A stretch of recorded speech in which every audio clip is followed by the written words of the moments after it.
Hello, this is the Eddy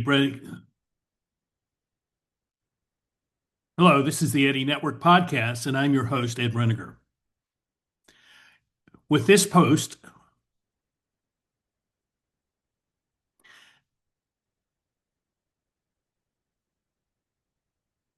hello, this is the Eddy Network podcast, and I'm your host, Ed Reniger. With this episode, I am going to begin a 10-part return to the past.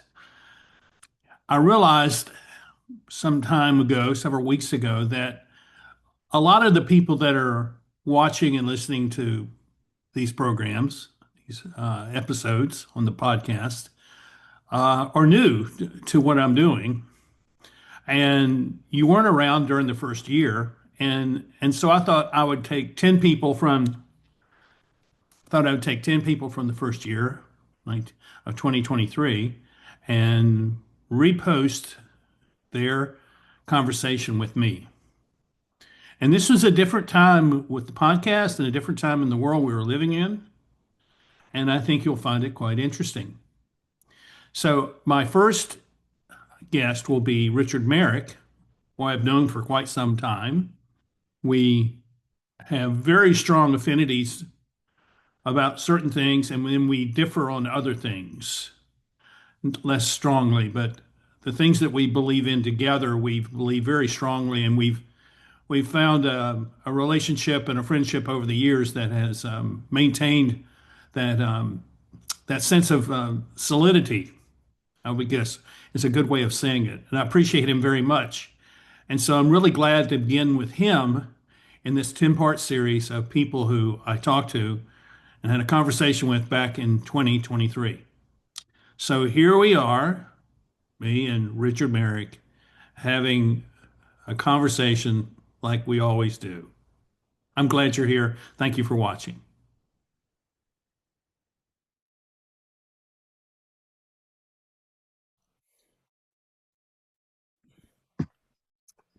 Hello, everyone. This is Ed Breniger, Circle of Impact Leadership, and welcome to the Eddy Network, a global conversation on local leadership. My guest today is Richard Merrick. He's a guy I've known for what, 10, 12, 14 years? Yeah, at least. Yeah. And we uh, we have kind of a Vulcan mind meld going over the waves. We think a lot alike, but we're from very different worlds, and I have a deep appreciation for what he's doing. He has begun a writing venture called Reflections. It's a weekly newsletter, and I hope he will describe this and show us how to find it. And our conversation today was was spurred on by his latest reflections that came out last Sunday. Today we are speaking to each other after the day after the Queen Elizabeth II's funeral. So we will, I think, talk about that as well. So, Richard, what was your day like yesterday? Yesterday was remarkable. I hadn't intended it to be taken up quite as much by ceremony as it was, but um, it actually became almost addictive. There were no points at which to leave it, just because what was going on was so fascinating. And and there was I'm not a royalist by any stretch of the imagination. At the same time as I have enormous admiration for Queen Elizabeth, insofar as she was a woman effectively who was conscripted into the job in her early 20s, um, made a vow and stuck to it. And throughout a period of an enormous sort of change, I mean, when she came to the throne, we sort of still had an empire, and an empire and an imperial mindset and a different position on the world stage. And of course, that's been eroding partly by design and partly by just um, the nature of cycles. Um, it has thrown up because of our political system, where we operate in sort of roughly 5 year cycles. So every 5 years, something happens. And she has stayed constant throughout that. And so, what I think, when I was looking at it yesterday, there were two things that struck me really. One was, I think we're in a time in every sort of, in every field where we're in a transition stage from hierarchy to hierarchy via networks. And so we can get into all the theory of it, but for right now, my favorite work is Niall Ferguson's on the tower and the square. And if we look back at it throughout history, um, hierarchies work when things are relatively stable. Um, and then they corrode and they erode, and then it becomes a time of networks, which is my interest in new artisans, until some form of relative stability arrives and we end up with a new hierarchy. So, in all levels, from business to something as traditional as the monarchy, um, we see hierarchies under pressure. I think that's what we saw yesterday because on the one hand, you have got this enormous paraphernalia of people with arcane titles. Um, and I mean, immaculately presented ceremony. There was this, if ever we wanted to see excuse me, how a hierarchy could perform at its best in a particular environment, that was it. Yeah, Um, I agree. and at the same time, you look at people's reaction to what was happening. Um, and the clear impression was that this was more mourning for a person than mourning for an institution. Hmm. And as we looked at it, particularly the case if you watch the bit in Windsor Castle, um, there's a bit right at the end where the wand is broken and the Queen is gone, God save the King, um, and you think, God, that's a responsibility because by force of, I think, talent and personality, she has done a remarkable job. I mean, there's very few people I think who don't admire her. They may disagree with her. She carries all the burden of the some of the egregious stuff that's happened in our history, um, and she's carried all that, and for the most part has done it with enormous grace and real influence, being really quiet. She's been there in the background, but she's been this thread of continuity whilst all the slightly grubbier versions of politics thrash around underneath it. Hmm. Um, and it's something that I think we don't see in many places. And of course, it's a paradox in the UK because we have a constitutional monarchy, but we have no written constitution. It's a real sort of it's a real paradox. You were going to say, Yes, it is. Yes, it is. I watched it yesterday on Sky News, and they had a feed where there was no commentary, yeah, and it was wonderful because it was just what was being shown through the screen, and to particularly watch the funeral service, which I thought was remarkably constrained and unlike any other royal ceremonial church service of the last generation or yeah, more. What struck me was the respect of her by not focusing on her, and that it was very much about um, the divine world that she was entering into. She was leaving this mortal coil to move into a divine heaven that was deeply a part of who she was. And I thought the most interesting part of that service was after at the very end when the trumpet fanfare began. There was a trumpet fanfare, and then there yeah, was a moment of silence that was I felt like it was extraordinarily long. It seemed like it must have been 3 minutes or more. That's a long time for modern people to be silent in a room with powerful people. And it felt like it was like this statement that you are not as important as what we are doing right now. And at that point, I realized that what we were witnessing was something that will never be duplicated again. That this was the end of an era.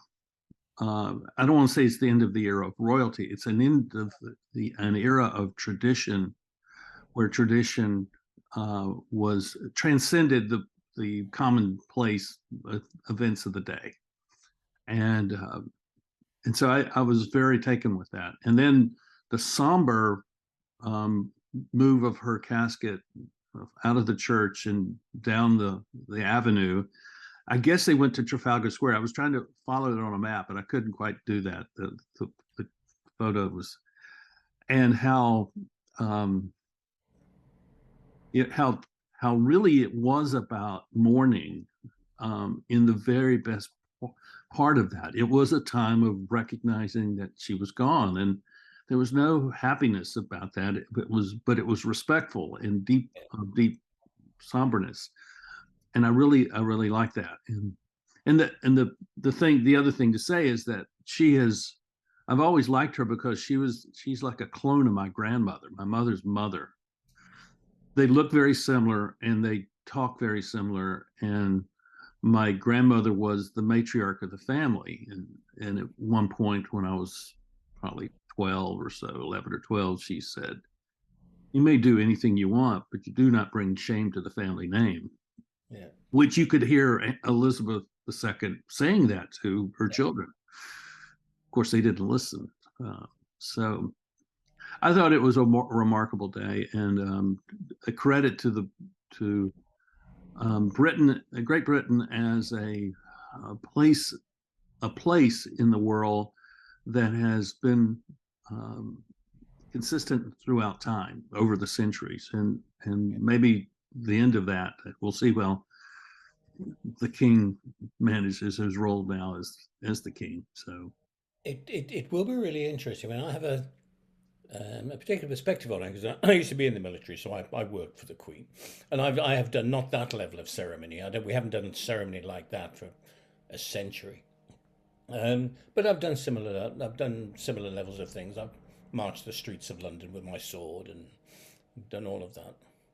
Um, and within the ceremony, there's a piece actually. There is something quite hypnotic about the sound of boots on gravel, mm-hmm. and this and the actual discipline of the ceremony, which I mean is choreographed to the minutest detail. And so there is a discipline to that, which generates a form of flow. So the people in it tend to be quite thoughtful and meditative. When it was a silence, it was a 2 minute silence. I looked out, and I'm here on the edge of a valley, and there's an arterial road, a place called the A6 down in the bottom of the valley. Nothing was moving on it. Mm. For that 2 minutes, there was nothing Oh going on my. up there. And it was, in fact, my wife had noticed it, and she sort of brought my attention to it, which was nothing was moving. Not along the road outside the house, not down this arterial road on the bottom. Um, the aircraft had stopped. It was a remarkable sort of 2 minutes, and you're right. I mean, I think at that point, one of the things that I think it brings around, and her as a personality as much as her as the representative of the institution, is something around which people could cohere. Mm-hmm. Um, Mm-hmm. and you were showing me a book just now, the chaos machine. And one of the things that always interested me about chaos is the idea of the strange attractor. Mm-hmm. Um, and I think to a large extent, when there's all the turmoil in politics, and quite often the shabby values in politics, what it has given, I think not just for people here, but for a much. I mean, Macron was interesting insofar as he referred to her in his tribute as the Queen rather than our Queen. Mm-hmm. So I think her presence actually was there as a reference for more than just the people in the UK. Um, and I think it was that. I think it's when there is that level of turmoil, people need to cohere around something. And at moments in time, she was something I think, both by example as well as by institution, something around which people could cohere. Yeah, I think you're right, and I think she's probably the last person on Earth that has such broad and universal appeal that everyone else is has been tribalized and forced into some kind of role within a larger social or political structure, and somehow she stayed above that. And and I think it's one of the remarkable things is that we can talk about this and we can have a conversation about this and actually understand the differences. I'm an American, you're a British subject, and be able to understand what we're talking about. That there is something that's common there that we all share, and whether whatever that is, I think it's really valuable. And you and I have we both have a deep appreciation for conversation, and you said something in your thing the other day. If I want to read this. Um, the transformation of knowledge from a source of power to a commodity by technology is pretty much complete. It is being replaced by a capacity for discretion, curiosity, and conversation. When knowledge is not difficult to access, it is what we do with it that matters. How we examine it, question it, ask for whose truth it represents, where it has come from, and who placed it where we found it. I think that's very true, and I'd like to hear you say some more about that because um, I think this is we're in a crisis of knowledge because we don't know what to do with it. There's a It's become quite profound for me over the last 3 years, and partly by accident. Just before the pandemic kicked off properly, I was holding a conversation with two very different constituencies of clients. At one end was this sort of evidence-based, classic business model, scientific approach community. Um, and at the other end were people who were based far more in the area of the shamanic, the spiritual, the systemic thinkers. And one of the things I'd noticed in working with them both, I loved them both. I mean, they were both fabulous to work with. But the conversation was difficult because each side assumed the other was right. Mm-hmm. At one side, they assumed that people were just finding new ways to exploit the planet. And at the other side, they thought these people spent all day in a yurt smoking cannabis.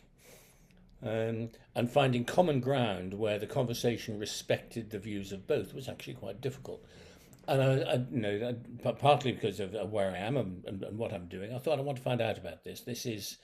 There is so much of value in the middle there. How do we grab that? And then, of course, we had the pandemic. And what it gave me was an opportunity to just actually, I got mixed groups. I thought it would run for 2 months. So on a Thursday night and a Friday night, each of them I split the groups into two groups, one on a Thursday, one on a Friday. Each group was half shamans, half scientists. Okay. And there was an unconscious cleverness in the question. I just said, tell me what the world looks like from where you are. And so there was no topic, there was no agenda, there was nothing to discuss, there was no area to be right or wrong. It was just tell me what the world looks like. And these groups, we had fabulous conversations. They never lasted less than 2 hours. We always had to stop them. And relationships built really well. And what I thought would last 2 months is still going nearly 3 years later. We still do 2 hours every Thursday, every Friday, with the same group, without fail, over holidays and breaks and whatever. What do you think they're taking away from this experience? A relationship, it's a human relationship. It's about, because there is, and some of these are really highly qualified people. And Mm-hmm. there are people with multiple doctorates. There are serious business people. But when they walk into this conversation, none of that matters. This is about them as humans. And it wasn't, these conversations were not designed. They sort of emerged at a point of existential angst, which I think probably had a lot to do with it.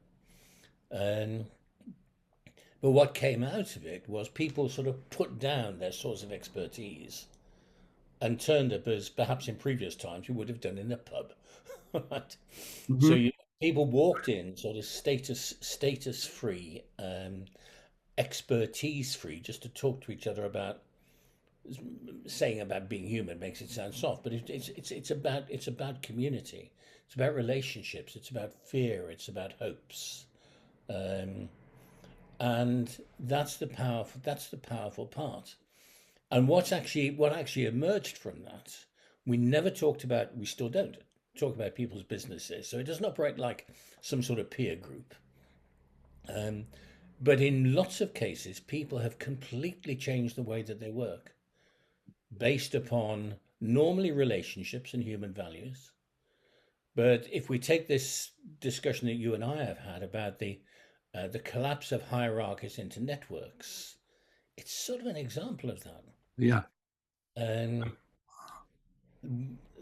so there are people who've gone out and said, you know, that they have business models because you've got to have one, haven't you? But a lot of them have gone out and said, no, it's not about the business model; it's about the relationship. And they've sort of taken the tone of the conversation about how are you, what's going on, and that has replaced in a lot of areas the what we have come to talk about, and I am an expert in. And one of my mentors, I mean, he died in '97, a guy called John Boyd, Lieutenant Colonel John Boyd, Oh, yeah. who and founded the Fighter Weapons School, amongst other things, and also designed the F-15 and the F-16, and was a complete pain in the ass, which is why I never got beyond Lieutenant Colonel. He was also a genius. But he had a model, a very deeply thought through model called the OODA loop. Hmm. And the first O is observation, and the second O is orientation. And what I notice about it is in when we're trying to be efficient and fast and agenda driven in business, we go straight to orientation. And what these conversations have done for people is observation. So they go way outside the things that they're normally interested in. We never know where the conversation is going to go when it starts. Always sort of goes somewhere. But what it does, I think, for people is create this observation, a much greater awareness of what's going on them around them. It's very much a sort of systemic approach, but wasn't designed as such. And therefore, when they orient to a different reality than they would do if they stay within the closed system of their normal orientation. Hmm. When you can get a tax accountant talking about love and soul, you know there's something different going on. Particularly in the UK, we don't do that sort of thing. All right, but there's a whole area there that you can't typify. What it does do is develop a language. So it's label-free language. So labels tend to dissolve, and the language tends to go to the things that the labels are made of. No, That but I'll that stop because has otherwise I could go on forever. that that mirrors my experience in uh, the observation side of that in particular. I'm an observer. I always have been. I watch and I'm looking for patterns of behavior. And my leadership model, Circle of Impact, was formed by seeing these patterns of behavior related to these three dimensions of ideas, relationships, and structure. And that's where the problems were. I was identifying the problems within those three dimensions, and that gives me then a way to talk with people about that. And when I published my book in 2018, The Circle of Impact, it was a failure at the outset because um, an audience is never built for the book. And there's a whole lot of reasons for that. But the simple reason was I didn't talk to enough people, didn't have enough conversation. So I spent a year on the road doing probably 40 book events around the US. And a lot of that travel I did in my car. And so every place I would stop, I would talk with people. I had a conversation with a woman who she and her husband owned six uh, truck dealerships in Louisiana. I met her in the laundromat of a hotel in St. Louis. We had this remarkable conversation, and I ended up giving her a copy of my book because the things that were relevant to her and her husband in their business life were things about transition and how they were going through the transition in just the world they were in. This is before the viral pandemic, and I found this to be true everywhere I went. That you just observe, you listen, and you observe, and then you know how to talk with someone, and you don't typecast them, you don't sit in judgment. You just say, "Well, this is who you are," and therefore I meet people all the time. I talk with people all the time, and I get to a level of depth with them really quickly because I've learned to listen and observe in that way, and I think it's really important. Um, so it's also very fun, Yeah.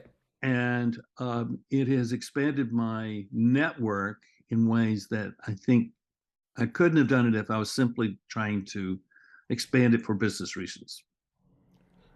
There's a other side that strikes me as you're talking there, Ed, that the groups that we operate's too strong a word, but the groups that exist tend to be between the average eight. They'll work at six, they'll work at 10. We don't go beyond 10. I'm sure I could probably find scientific reasons for that, but there is something in there about being able to hold this space.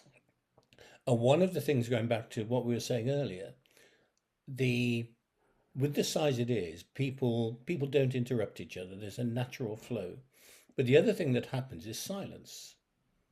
So if something's been said and people aren't ready to talk, we'll end up with quite extended silences. I mean, over a minute. I mean, I don't think we'll often go as far as two.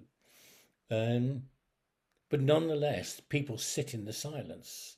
There is no need that we find in most meetings where, oh my God, there's a gap, you know, and we've got to get into it. So there is something about there are elements in the conversations of sort of low level sort of ceremony symbol structure, um, based on respect and trust. Um, it's not soft, but there is, I think, the underlying thing there is probably respect. And it's trusting what needs to emerge. And if there's a silence, something will emerge that we're going to talk about. We just don't know what it is. But am I correct in assuming that the silence is permitted because there's been a level of respect and trust developed? Yes, nobody needs to intercede because everybody is heard. I think it's something to do with the group size. Everybody has a voice, everybody gets heard. Nobody's knocking at the door waiting to get in.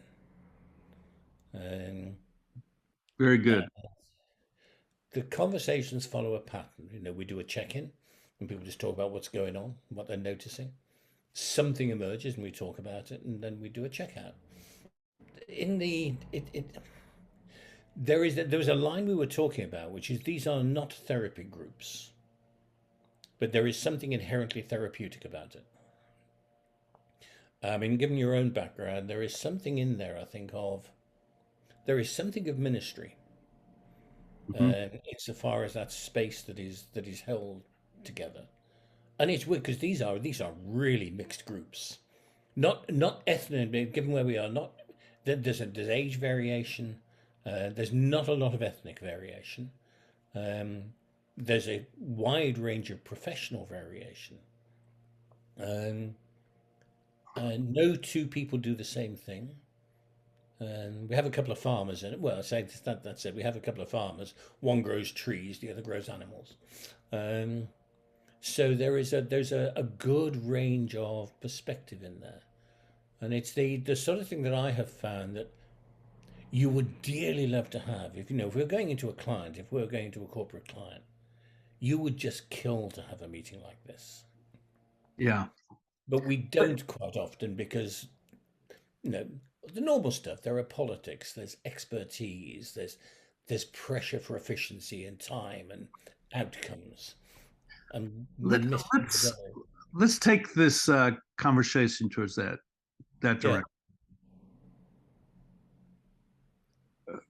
Richard, would you tell me a little bit about your background and how you got to where you are today. And I think that gives us some idea of how the people who are listening and watching can take this to a certain extent an abstract conversation that you and I have, because we like to have those conversations like this, but make it practical and useful for their lives on a daily basis. So tell me a little bit about where you came from and what you've done and where you are now in your life and where you live and that, kind of those kinds of particulars. So very quick, I mean, my background. I mean, I'm 71 now, um, but my background, working class family. Um, my parents, obviously, I was born not long after the end of the Second World War. So, like a lot of my generation, um, there was a sort of there were aspirations held for us, and we ended up, for various reasons, we moved around a lot. But I got to a point where I sort of got the Willy Wonka ticket as far as my parents were concerned. I got a scholarship to the RAF College at Cranwell. Mm, So not only did I get to go and be an officer and learn to fly, and I also got to go to university, which was sort of that point. I think 2% of people in the UK went to university, um, and so this, as far as they were concerned, was it. So I went through and I graduated, um, and I was sort of sat on the ground with a squadron in the UK, and I got a call to go to Cyprus, and it was during the war in 74, 75, doing the mhm. Greek service. Um, and so get in the plane and out you go. And what I found is that when I got there, I was going to have to run a refugee camp. Mm. And you sort of look at this and you think, that wasn't in the training then. um, and so you land, and in the end, that situation resolved itself fairly quickly. And in the end, I ended up going and running a signals unit on top of Mount Olympus. This was the day before we had proper satellites. But actually, the real thing was I was thrown into something I had absolutely no idea how to do. There was no training I had done in a material sense. No book I could pick up and say, here's how you do it. You have to work with people on the ground, and you have to just you open yourself up to your own ignorance, um, and reside in sort of values and conversation.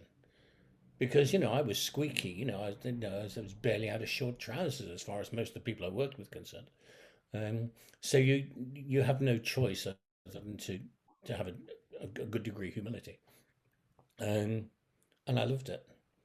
And I found myself again with these on up to the signals unit. It was off sovereign base area, so I was working with locals. That it was fairly complex, and I just loved it. And then we got posted. I met my wife out there, and we sort of came home.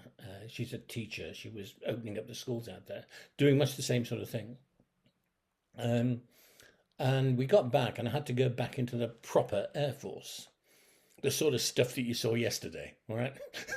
Yeah. And I hated it. I just hated it. Because I couldn't be me, and the rules, you're back into effectively having been operating a network. I was moved back into a hierarchy, and it just didn't work. So it's a fairly complicated process, but I ended up leaving. It's very formal. You have to ask the Queen, but anyway, so and at that point, then all of a sudden, I had a mortgage and a pregnant wife, and so earning a living became more of a priority. So I ended up as a buyer. I bought cakes and desserts for Marks and Spencer's, which is a big store here in the UK. Yeah. Um, Again, something I hadn't a clue about. All right, but it's sort of quite fun. Um, Part of it, I was down in a head office in London with 3,000 people, and again found that you know I don't like big organisations. I don't operate well in things that have hierarchies. So I joined a group that was putting together in frozen and chilled foods was a big thing at that time. It was just emerging, so I got involved with that. That took me through over a period then of about 10 years into another area that was going through a real transition, which was packaging, printing and packaging, going from large format, high volume to something altogether much more flexible. So I got involved with that and ended up as a chief exec, divisional chief exec of a decent sized PLC. Um, Got to my 50th birthday, and we were sat in the room I'm in now. We've been in this house for over 30 years. Um, and Chris was doing stuff. She had doctorates in early childhood inquiry. And she was doing heavy stuff in education. I was doing heavy stuff. I was spending 3 weeks of the month away in different places. And we looked at it, so why are we doing this then? Because you run out of excuses. All of a sudden the mortgage doesn't have as much power on you, and the children are paid through university, so that doesn't have much power on you. So you're faced to confront some questions that really it's easy to avoid when the Mm-hmm. budget. So we left and I went to Switzerland. We went to Switzerland. Chris ran part of the International School of Zurich. I worked with some with a very old Swiss company in areas that were emerging in terms of brand protection and anti-counterfeiting, and that's been my life ever since. So I have worked with clients on the basis that nobody has a clue what to do, and I've done it in China, sort of setting up some of the first of the joint ventures, and before it became fashionable, that was back in 1990, and I've done anti-counterfeiting work in India. Um, I have done all sorts of things with clients, which is right on the edge of what's emerging. So there are no rule books. That's what has come to define what I do. Um, and I love it. I love it for a number of reasons. One is I love the curiosity. I love the exploration. I love the um, picking things apart to try and find out what's going on there. Mm-hmm. And I love the conversations with people that go around that are around, we don't know what to do. No, it's great, isn't it? Yeah, but no, we need to know what to do. Well, let's work it out then. Just go create. Um, yeah, and well, it's the whole thing of uncertainty, the teamwork that goes in. It's sort of an exploration, it's an expedition mindset, Mm-hmm. compared to, more, if you like, the hierarchy mindset. And I trained as a coach, and I did postgrad neuroscience, leadership neuroscience, um, and ended up not as a coach, but as a walking alongside people. So it wasn't as disinterested, if you like. It wasn't as disconnected as a formal coaching relationship. It wasn't consultancy because I didn't know what to do any more than they did. Um, but it's that space in the middle where you actually sort of take the time and look at it and look things in the face that you don't really want to look. But people do it better in company. And one of the things there is that people do it better in small group company. Mm-hmm. It's much easier for people to say we're lost in front of other people who are lost than it is to feel lost in the company of people who you think know what they're doing. Right. That's how I've sort of got to now. And the last 3 years has been um, it's been another iteration. So I'm running a project at the moment called New Artisans. On Mm-hmm. the basis that I noticed when we go through the network periods in between hierarchies, networks are artisans are really important. Mm-hmm. I mean, Paul Revere was a silversmith. Franklin was a printer. Right. Uh, One of the reasons that they communicated so well was because they operated to common standards. So there was the whole nature of how people became a master in the trade that they were apprenticed to appears to have been really important because it gave them a common language, and a common identity. So that right now is what I'm really interested in.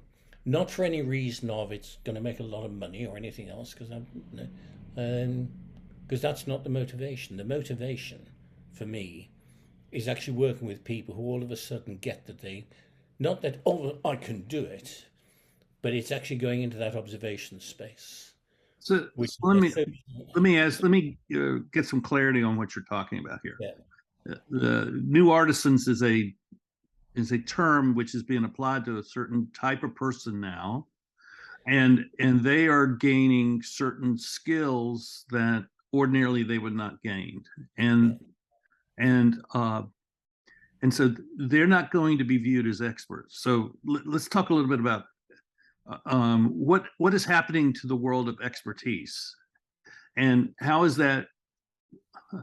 I mean, I'm taking this conversation in a different direction than what I was planning.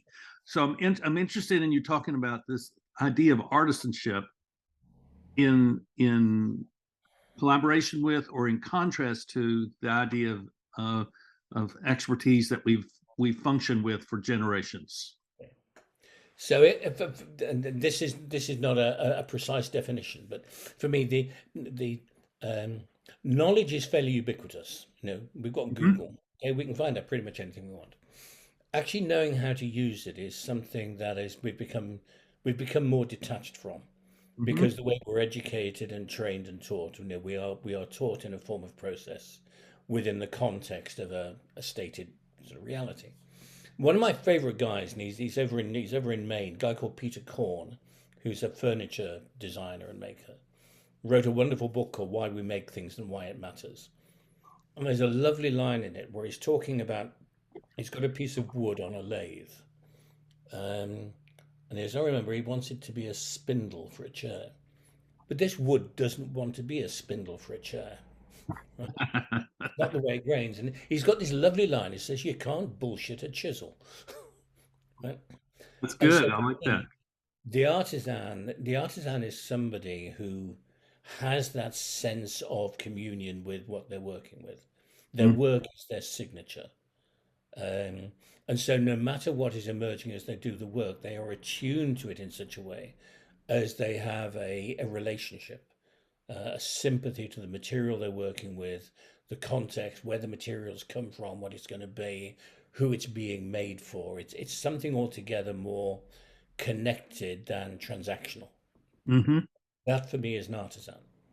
So an artisan, I think you can have artisanal accountants. I know one who I would describe as an artisan, because although they've got all the mastery of all the software and the technicalities, what they have is an ability to understand what the client wants that the client doesn't know they want. So is there an aspect of this, and I'm now searching for the right words to use, but it sounds like this is a transition from being identified as a person within an institutional structure to being a person who has a certain facility for interacting with the world in a way that actually establishes a different kind of identity for themselves. Absolutely. I think probably in previous times we would have referred to them as polymaths. Yeah. There's an aspect of the polymath about them. Um, and their curiosity is not limited by their technical field. Is And it in current terminologies, these are people who wouldn't know how to quiet quit, because they can't. Right? is this similar to what Kenneth Michelson and Richard Martin have written about as the neo generalist? Yes. You familiar with that book? Yes, I am. You Yeah. know, you know Richard, don't you? Yes, I do. Yeah. Yeah. I mean, I'm in their book, and and people are finding me because of that book. Um, and I think this is an important. This what we're talking about is really significant and important. And other than a few people, no one has really explored this yet. But I think it's time to explore it because I think encouraging people to become far more observant of the full range of life, meaning every time you encounter something you don't know, go Google it. Just go Google it. Spend 10 minutes looking at what that word means. If you don't know, don't treat that as some kind of an affront to you. Treat that as an opportunity for something. I mean, this is the kind of the way I look at things. And I mean, my library is a product of, oh, I didn't know that, so I'm going to buy 5 books and never read them. But I no, I do. So so let I think this is important, and maybe this is how um, we rediscover the value of conversation. Because when Yes. you discover something which now is yours, it's like a treasure that you want to share with someone. And the hard thing is that if you try to share that on social media, no one cares because no one's listening. Uh, they're not observing. They're simply seeking to find some kind of confirmation of what they already think and believe, and that is non-threatening, so they can conform to some kind of dominant paradigm that doesn't really exist. There's a really important point, and there's just something to bring into it. These groups I've been talking about, when I started them, everybody knew somebody, nobody knew everybody. So a lot of it was relationships formed on Zoom. And just over a month ago now, a dozen of us got together in Ireland. We spent a weekend together in Hmm. Ireland, um, on the farm of the guy who grows trees. Um, and it was almost magical because these like this these conversations, and we sort of walked into this space together, and you discover that people are often quite taller than they look on Zoom. But it was like carrying these conversations into a weekend exercise. So instead of it being time limited as it is on Zoom, we spent the weekend together and we walked the woods and we, but actually the conversations weaved in and out and they moved between this, between different parts of the group, and gave, it sort of got deeper. Um, and I have never ever been to. I've had quite a lot of money spent on me, and spent a lot of money at various points. You go off and you do a week's course. You know, nothing like as effective as this because they're sort of episodic. Hmm. Whereas this going back to things like the base, they're being grounded in observation, and all sorts of metaphors would creep up. One of the things we've taken to doing is looking. We quite like the etymology of words. So if you look up the etymology of job, right? Back in Old English, it was a thing of little worth that was carried from place to place, as in a job of coal. Right? Um, and you say, okay, so what does that mean about our definition of a job in a gig economy, say? Right? Hmm. And it's all it's, but it's back to your point, which is that it's about peeling away the edges of this. It's about taking the label off and looking what's underneath the label, um, and doing that in company for the joy of it. But actually, what you discover then has real relevance at different points for everybody. It'll crop up and take them by surprise in something they're doing at some point. So it's not a linear, oh, we have discovered this, therefore, here are the 7 ways to be wonderful or something, right? Um, they're little elements that all of a sudden for people will crop up when they don't expect it. And I think it's a bit, you can't bullshit a chisel. You'll be doing something, and Yeah. all of a sudden you'll come up against something, and you know that the resistance that you're feeling has a purpose. So, what is the entry point for someone who is hearing this, who says, I want to have this experience? What is the where do they start? With the person next to them, And what that's try. I mean, that's a bit try. That's a bit it's easy to not say. don't okay, But say more it's about that. okay. So if we think about it, I mean, whether it's in the workplace or on if you're British and you're commuting into work or you're in New York or wherever, and you start talking to somebody, the first thing that we always say is, so what do you do? And then there's this immediate ranking thing, what do you do? Who do you work for? Hmm. What's your job within? No, all of that. So all of a sudden you've got this label in front of somebody. Um, and if we can peel that away, the thing is, what's on your mind? Yeah. It's the whole thing of just who are you and what's going on for you, and listening. Hmm. To do some serious, fierce listening. And it does take practice because we are so out of tune to it. I mean, if I had what I would really like to happen, if I had a magic wand, was that we have these small groups, and I'm involved in a number of them now. Is my delight, my real thing would be that every single member of that group goes away and starts their own. And they, so they can practice with an existing group, but then take the step forward and go and start conversations of your own, and not we're going to form a peer group. It's just talk to people. Um, But people will turn up. it would seem that one way of figuring out how to do that is to ask, so what questions do I have that I don't have the answers for, but I need to go find the people who have the answers.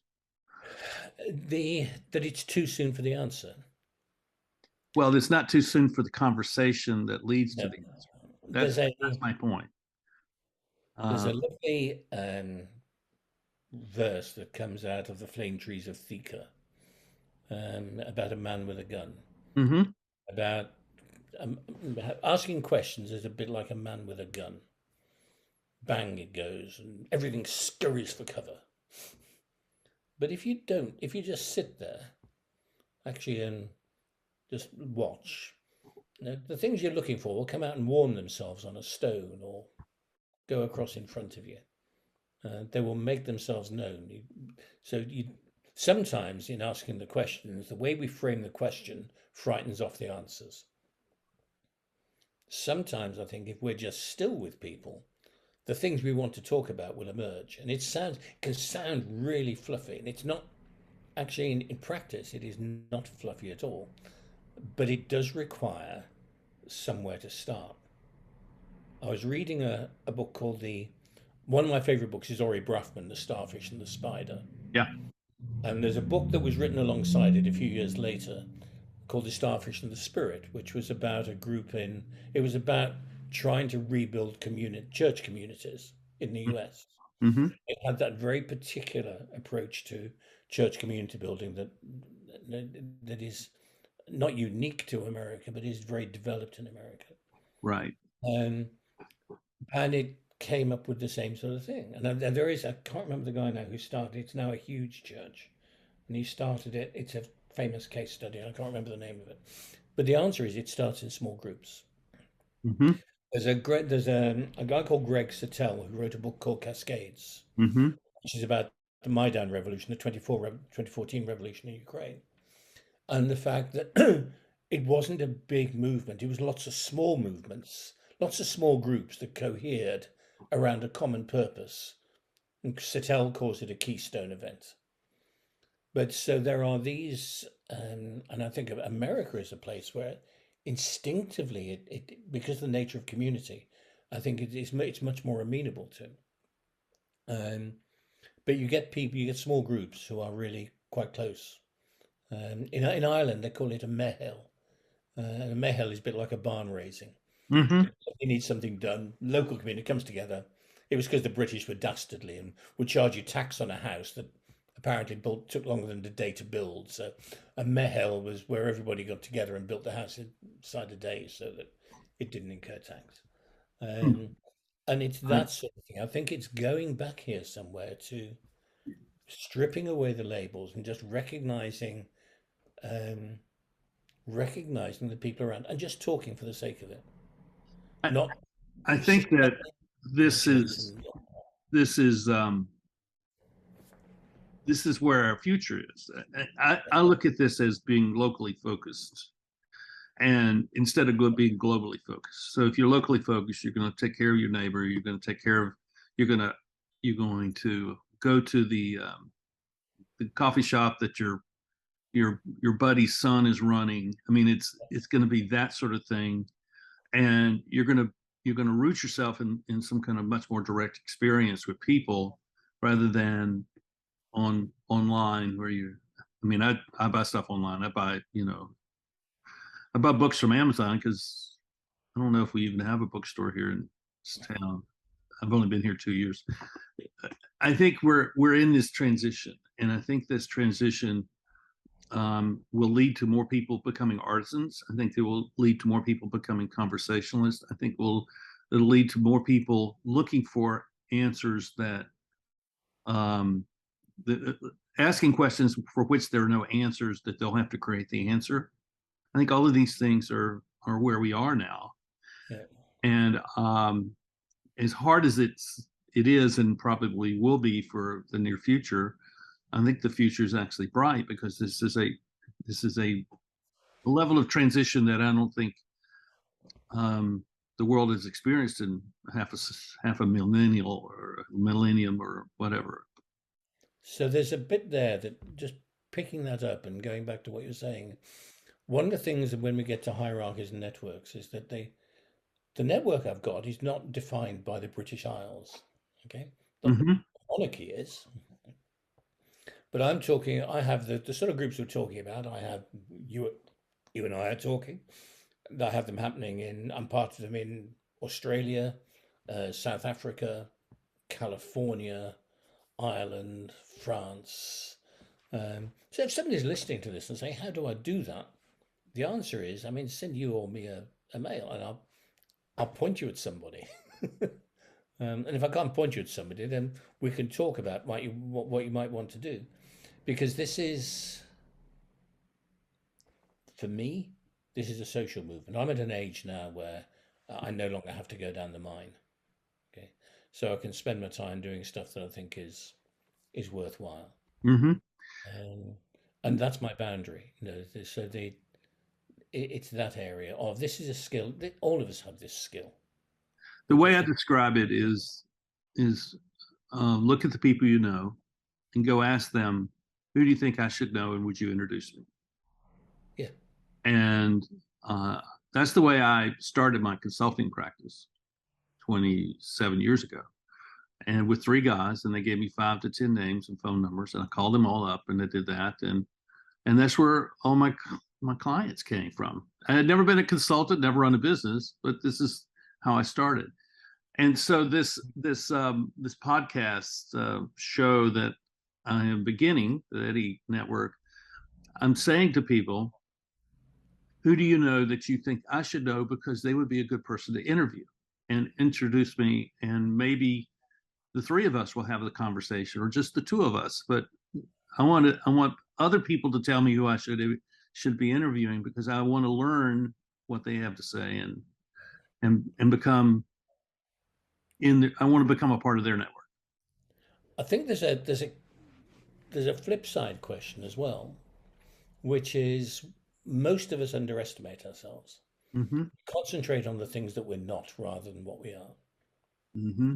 And one, particularly towards the end of the formal part of my career, when I was doing the work I was doing, I'd often spend, I'd spend a few months with a client, and then I'd say to them, "Why did you hire me?" And they'll tell me why they hired me, and then they'll say, "What do I actually do?" And quite often, when it came to what I actually do, they'd tell me I was a real pain in the ass. Mostly because I asked them questions they hadn't thought of and didn't want to answer, Hmm. but that they found hugely valuable. And I think all of us have that aspect of we take what we know and what we do as sort of common currency. Everybody does that, don't Right. they? And the answer is no, they don't. And if you were asking somebody, what is it that I do that interests you? You'll get, I think, quite often a very different answer to the one that you're expecting. I think that's a good place for us to end our conversation. Yep. How can people find you? In particular, how can they find your Reflections newsletter? Okay, so the Reflections newsletter is on richardmerrick.co.uk, and my email is richard@richardmerrick.co.uk. And if anybody's on this and they want to look at the reflections or pick up on any aspect of this conversation, I would be delighted to talk to them. Just drop me a mail and we'll organise time to talk. That's wonderful. Well, I'm grateful for your time and your friendship and your colleagueship, and be interesting to see where all this goes. And thank you, thank you for today. It's been a pleasure. It's a long time since we've seen each other in 3D. I hope we get the chance to do so before long. I hope so too. Thanks. Easy.